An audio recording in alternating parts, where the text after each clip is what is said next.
Bienvenue à vous sur Mobility TV. Nous parlons de l'électrification des flottes automobiles. Quel défi cela représente pour les professionnels et pour tout l'écosystème? On en parle avec nos 4 invités. Bienvenue à vous, Fabrice Godet. Bonjour. Vous représentez Mobiliance, vous êtes le bienvenu sur le plateau de Mobility TV. Merci. Nous sommes également avec Régis Mazera, bonjour à vous. Bonjour. Vous représentez Arval. François Denis représente Geotab, bienvenue. Bonjour. Et François Oudot pour Bump. Alors je vais vous demander chacun d'abord de présenter assez rapidement Mobiliance. C'est difficile de présenter Mobiliance en quelques mots sur tous les métiers de l'automobile en général en France.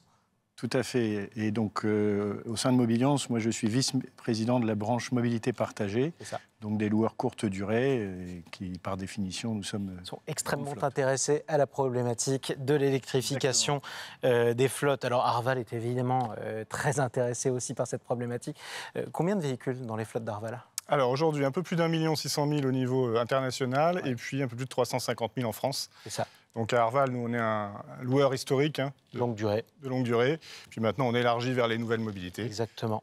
Et on verra justement combien de véhicules, dans ce dont vous avez parlé, sont en train de passer à l'électrique et combien passeront bientôt à l'électrique. Geotab, j'ai parlé de défis, vous avez les solutions à ces défis, exactement. Exactement. Geotab, c'est numéro 1 mondial en fait de la télématique. Donc on connecte les véhicules à Internet et on remonte des données du type les données du moteur, les codes de panne, etc. Les données de comportement du conducteur au volant. Tout un tas de choses qui sont très intéressantes. Comment fluidifier l'emploi de la voiture électrique au jour le jour, y compris dans les entreprises. Surtout dans les entreprises, c'est quand même assez pratique. Et Bump, vous permettez de les recharger tout simplement. Exactement. Moi, je suis donc le président de Bump et on a 2 lignes d'activité. Une ligne d'activité qui consiste à construire un réseau de recharge rapide. On construit 300 stations avec Monoprix, Casino et Système U. Et l'autre ligne de métier qui est d'accompagner les entreprises dans toutes les solutions de recharge au sens large, en entreprise, au domicile, en itinérance, la gestion de leurs coûts kilowattheure moyen, enfin voilà, tous les défis dont on parle. L'accompagnement de l'utilisateur, en général, qu'il soit collectif ou individuel. Régis Mazera, parlons un petit peu de chiffres et faisons un constat d'abord. On a parlé des flottes de véhicules en général. C'est quoi la proportion chez Arval de véhicules électriques à ce stade ? Alors, la proportion, elle est en train de croître, mais ce qui est intéressant, c'est de regarder le marché dans son ensemble, parce qu'il n'y a pas que la location longue durée. Nous, on s'intéresse à la transition globale. Si on fait un petit état des lieux, ce qu'on peut dire, c'est que d'une part, la mobilité verte, enfin, en tout cas, la transition énergétique est en route, puisque 8 entreprises sur 10 déclarent avoir déjà intégré des éléments. Si on regarde les parts de marché, on est encore sur une progression. Alors certes, l'électrique double, mais ça représente aujourd'hui VP et VU confondus, donc les véhicules particuliers 5 places assises et les véhicules utilitaires, un peu plus de 10% des mises à la route depuis le début de l'année, donc entre janvier et la fin du mois d'août. Ce qui est important. C'est très important. C'est un marché qui prend à peu près 2 à 3 points par an et qui s'accélère. Une grosse part également sur des véhicules qu'on dit électrifiés, donc les hybrides, qui vont peser un peu plus de 23% des parts de marché. Et puis le diesel qui continue sa rationalisation dans les flottes, voilà, son affaissement, mais qui reste quand même porté par une partie des véhicules utilitaires. Exactement. Donc ça, c'est pour le tableau de départ. Pour ce qui est de la mobilité partagée, j'imagine que c'est une transformation importante également, Fabrice Godet. C'est effectivement une transformation importante. On est sur des rythmes un peu moins importants pour le coup en termes d'immatriculation par catégorie de propulsion. Néanmoins, les loueurs courte durée, on est d'ores et déjà à 6% d'électrique et effectivement 24% d'hybride depuis le début de l'année. Donc, une électrification qui est en marche. Par contre, on est confronté à d'autres problématiques qui sont liées à l'usage et à la demande. C'est-à-dire ? La part de nos clients, qui aujourd'hui n'est pas très demandeur de véhicules purement électriques. Ce qui pose un problème puisqu'on est sur des taux d'utilisation de notre flotte électrique beaucoup plus faibles, 40%. Dans votre flotte, ils sont plutôt délaissés à ce stade par vos clients entreprises et particuliers. Parlons peut-être d'abord, pour arriver à comprendre ce que vous venez de dire, parce que c'est important, qui sont vos clients et surtout quelles utilisations en général ils font de vos véhicules ? Alors nos clients, c'est 50% du B2B, 50% du B2C au niveau national.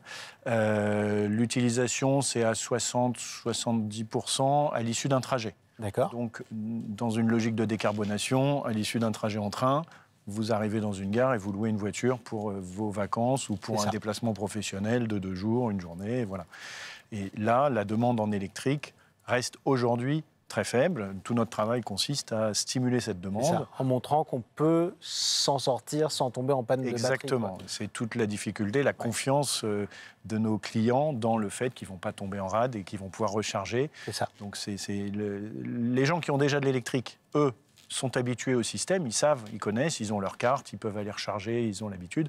Les gens qui découvrent, c'est là, nous, on a un rôle pédagogique aussi, les aider à comprendre comment ça marche, les rassurer pour qu'ils puissent franchir le pas. Alors justement, tiens, François Denis, quand vous rencontrez un entrepreneur avec qui vous voulez faire affaire, justement, est-ce que ce sont les mêmes questions qui vous reviennent? Est-ce que mes salariés vont tomber en panne à un moment dans la journée de travail? Est-ce qu'ils vont perdre en productivité? C'est fondamentalement la question que se pose le gestionnaire de flotte, qui sait qu'il faut qu'il électrifie sa flotte. Il y a la LOM, il y a les ZFE qui arrivent, qui repartent, qui reviennent, mais bon, ils finiront bien par arriver. Voilà.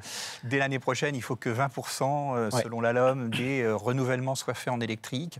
Donc, il y a cette question, quels sont les véhicules aujourd'hui thermiques que je peux passer en électrique? Et pour ça, il y a un très bon moyen de le savoir, c'est vraiment de monitorer, de suivre précisément l'usage des véhicules. Combien de kilomètres il va parcourir par jour? Est-ce qu'il y a une saisonnalité? Est-ce que c'est différent selon les jours de la semaine? Pour faire du sur-mesure? Pour pouvoir ensuite déterminer précisément quel véhicule électrique je vais pouvoir mettre en face pour remplacer sans modifier l'usage. Parce que ce qui est important, c'est que le véhicule électrique puisse finalement remplir le même rôle que le véhicule thermique auparavant. Combien de temps est-ce que ce véhicule thermique reste à l'arrêt la nuit, par exemple? Ce sera demain les temps de recharge. Donc quand j'étudie précisément l'usage de mon véhicule, je peux ensuite le remplacer par un véhicule électrique. Et nous, chez Geotab, on a mis en place une étude en fait, de l'électrification, une étude de conversion à l'électrique qui permet de savoir précisément quel est le véhicule électrique que je peux mettre en face. Donc ce véhicule thermique, je peux le remplacer par tel et tel véhicule électrique sans modifier l'usage et de façon économiquement intéressante. Et la question qui tue, est-ce que devant chaque véhicule thermique dans une flotte à ce stade, il y a un véhicule électrique qui peut faire la même chose ou est-ce qu'il y a encore certaines activités qui sont... Alors, la réponse, elle est dans l'étude qu'on a menée. On a publié en septembre dernier les résultats sur toute l'Europe, sur 17 pays d'Europe. Et les résultats sur la France, ils sont parlants. 50% des véhicules électriques, en septembre dernier, pouvaient déjà passer à l'électrique de façon économiquement intéressante et sans changer l'usage du véhicule. Économiquement intéressante en comptant le prix d'achat et le coût d'utilisation, je suppose. Exactement. Et sans tenir compte, parce que comme c'est une étude européenne, on n'a pas tenu compte en France de toutes les aides de l'État, c'est-à-dire le bonus écologique et les différentes aides, primes à la reconversion, à la conversion, etc.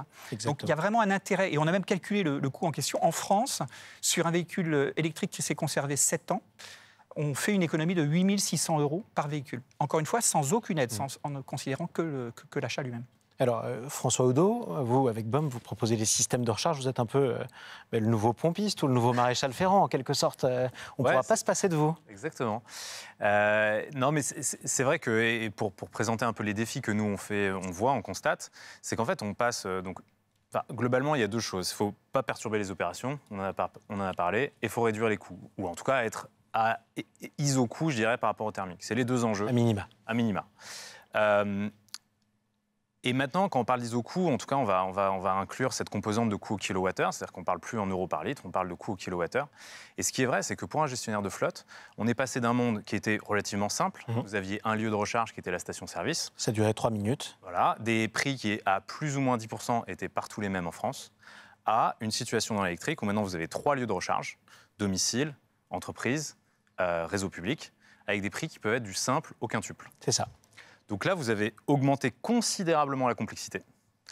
Avant, le calcul du TCO, enfin le coût, on va dire, en euros par litre de votre carburant, c'était un paramètre de votre TCO, mais vous n'aviez pas beaucoup d'impact. Maintenant, le coût en euros par kilowattheure, vous avez beaucoup d'impact en tant que gestionnaire de flotte. Et ça, typiquement, nous, chez BUMP, le but, c'est tout ce qu'on construit, c'est pour simplifier cette complexité. C'est pour arriver à la rationaliser. Moi, ma plus grosse crainte, c'est qu'on se retrouve dans 1 an ou 2, et on le voit avec des flottes, et que la direction dise « mais attendez, foutez de moi, le coût, il a doublé ». C'est ça. Le coût au kilomètre a doublé. Est-ce que ça risque de vous arriver ou est-ce que c'est une crainte que vous avez anticipée vous-même chez Arval? Oui, alors bien entendu, mais enfin pour l'instant, aujourd'hui, on est dans un contexte inflationniste global. Donc finalement, d'ailleurs, on a pu voir ces dernières années que cette inflation avait été plutôt à réduire les écarts avec le véhicule électrique, voire même... sur un grand nombre de segments. D'ailleurs, on fait des études annuelles, le TCO-scope qu'on produit. Aujourd'hui, sur plus de la moitié des segments, l'électrique est une solution économique. Après, je voudrais rebondir sur les deux points qui ont été évoqués. Je pense qu'en termes de potentiel, c'est évident qu'on a un potentiel global de transformation qui est énorme devant nous. Par contre, sur les contraintes, j'en rajouterai un peu. C'est-à-dire qu'aujourd'hui, si on se place côté entreprise, au-delà du chef de parc, c'est 3 impacts, 3 enjeux. À chaque fois, au niveau des impacts de la direction générale, on va dire, on est plutôt sur comment on priorise les critères environnementaux, les aspects sociaux, qui peuvent être différents selon qu'on ait des parcs plutôt VP ou plutôt VU, et bien entendu les coûts. Et à ça, et c'est en ça que les entreprises n'étaient pas du tout préparées et que ça nécessite de l'accompagnement, on est sur 3 nouvelles contraintes qu'on n'avait jamais vues. La première, c'est ce que vous évoquiez, c'est trouver les bons potentiels. Quelle est ma marge de manœuvre? Par où je commence? Est-ce que je massifie? Est-ce que j'y vais progressivement, etc. Trouver les produits qui vont en face. Donc aujourd'hui, c'est plutôt facile, on va dire, sur du VP. Ça reste un peu plus compliqué sur le VU. Ça va venir, mais c'est un peu plus compliqué. Mais derrière, on rajoute encore une couche qui est les infras, avec ces 3 niveaux de recharge, l'entreprise, l'itinérance et le collaborateur, avec à chaque fois des sujets plutôt coûts, frais généraux quand on est au niveau de l'entreprise, plutôt fournisseurs, nouvelles cartes, des nouveaux systèmes de distribution pour l'itinérance, et maintenant des sujets RH pour l'accompagnement des collaborateurs. Est-ce qu'en gros, la recharge, ça peut être le ticket resto pris dans le même registre que le ticket resto d'un salarié? On pourrait l'associer à ça. Mais il reste encore un dernier élément qui est la capacité des collaborateurs à suivre les préconisations. Ça demande beaucoup de pédagogie dans un certain nombre d'entreprises.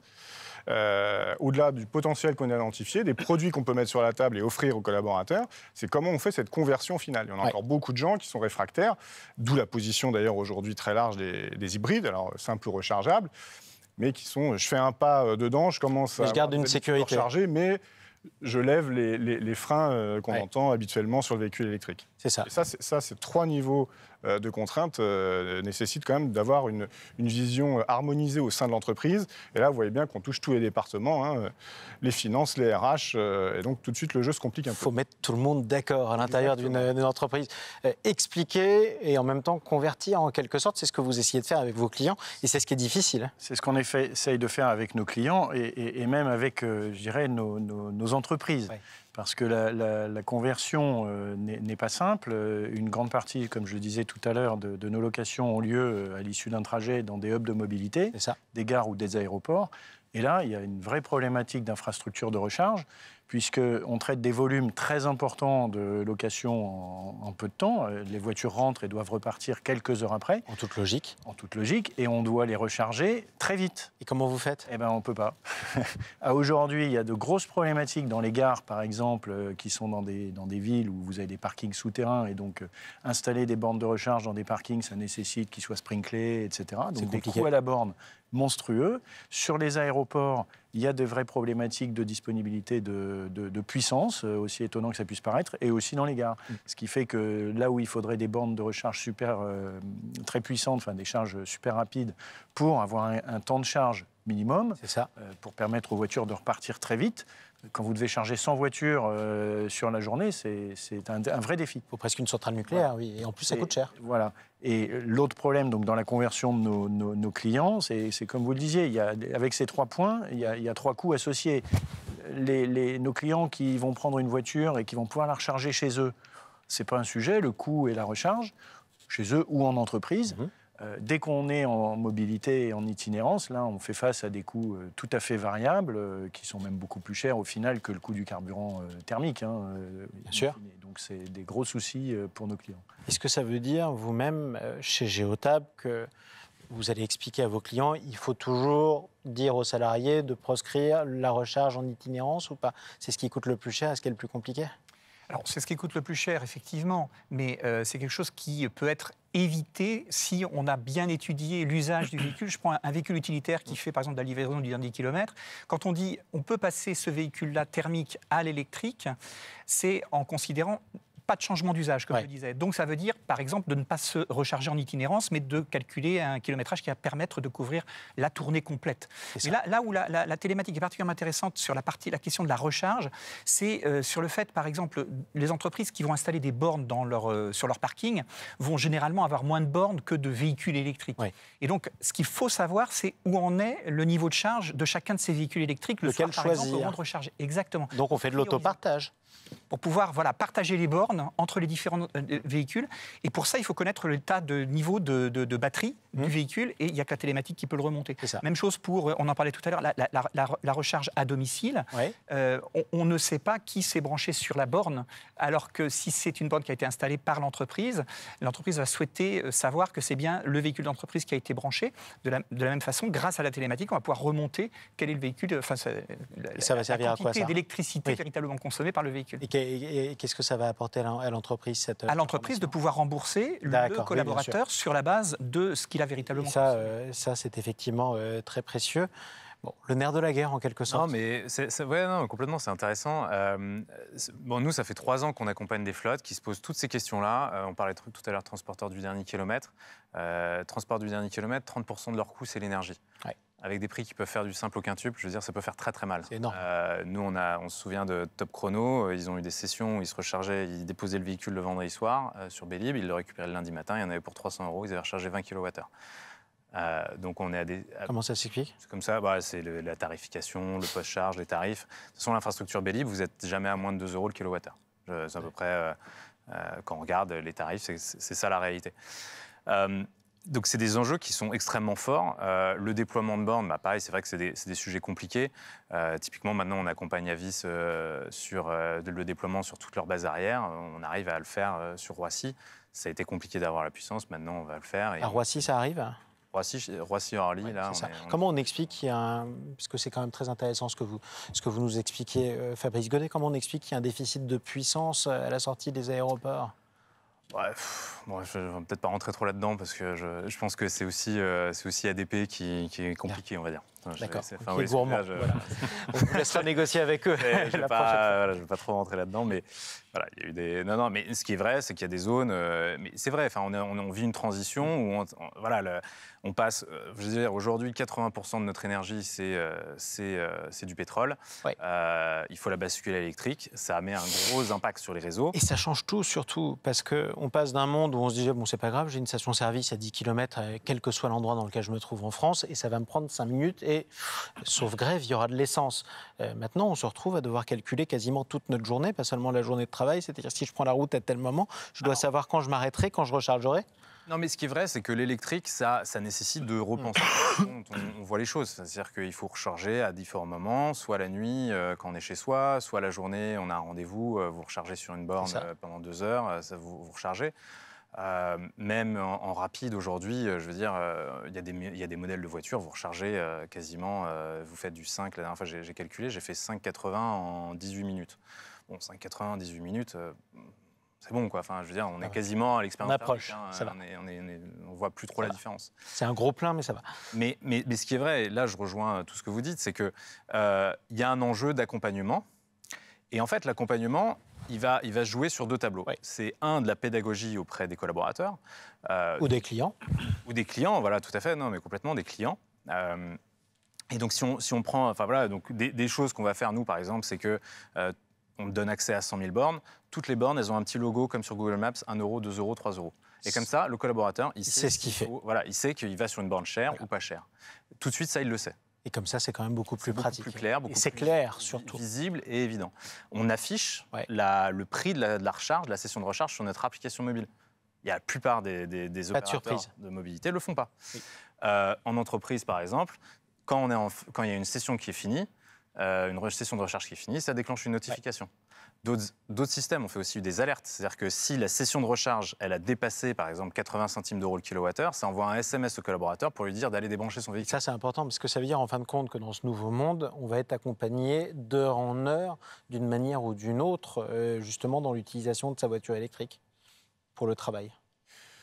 Oui, alors il y a cette logique d'accompagnement qui est de plus en plus présente, et puis en ça, on a aussi une montée en charge de la technologie, parce que avant on cherchait une station-service, on s'arrêtait là où on voyait un panneau. Aujourd'hui, vous pouvez planifier un certain nombre de choses, vous pouvez gérer votre itinéraire avant. Il y a tout un tas d'aides aussi. Mais je reviens sur ce qu'on a dit précédemment, c'est plutôt l'importance de bien penser son système en amont. Partir un peu à l'aveuglette en se disant qu'on découvrira les choses en cours de route. Ça peut être vite compliqué. Alors, soit on a de très belles expériences et c'est très bien, et on a des référents en interne qui vont promouvoir. On en a. Ça arrive. Ça arrive. Pas sûr. Mais voilà. Mais par contre, il faut se dire que c'est toujours la même chose. Hein. C'est qu'un détracteur, une personne qui a une mauvaise expérience, va communiquer ça au moins à 9 autres personnes quand celui qui sera satisfait. Résistance au changement. Exactement. Donc oui, il y a besoin d'accompagnement, besoin de penser le système, besoin de le planifier dans le temps. Parce que c'est de la conduite du changement. Donc la conduite du changement, d'une part, plus on attend, plus c'est dur. Plus on s'y prend tôt et de manière un peu organisée, mieux ça se passe. Et de manière pédagogique, est-ce que vous êtes optimiste auprès de vos clients, puisque ce sont peut-être ceux qui sont les plus difficiles à convaincre à ce stade, Fabrice Godet? Écoutez, à moyen terme, oui, puisque de toute façon, l'électrification est en marche. Donc, à force de renouvellement et d'augmentation du parc électrique, l'habitude va être là. Les complexités liées à la recharge, avec aussi des systèmes où chaque réseau a son système de carte. On ne peut pas arriver directement avec une carte bancaire comme dans une station-service, la plupart du temps. Ça n'aide pas, mais ça va forcément évoluer.